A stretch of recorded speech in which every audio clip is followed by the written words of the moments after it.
Gusto na nilang tuposan kaming lahat. Pero hindi tayo papayag, gagawin natin lahat ng makakaya.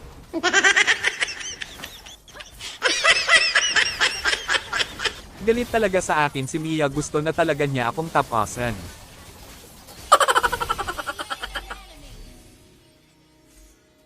Nagsumbong si Boy bakla sa kuya niya. Nagalit ang kuya niya sa akin, gusto akong tapusin pero baliktad ang nangyari, kuya niya ang tinapos namin. Sinama na rin namin si Boy bakla para mas lalong magalit siya sa amin.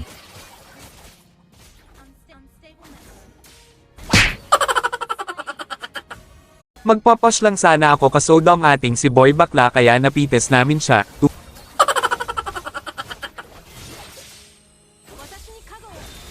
Umulong pa ang kapatid niyang tumboy kaya sinama na namin.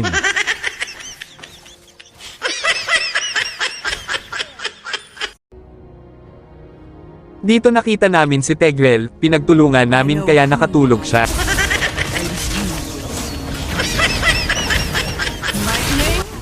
Pero nagalit ang anak niyan Moldite kaya isasama namin siya sa hockey.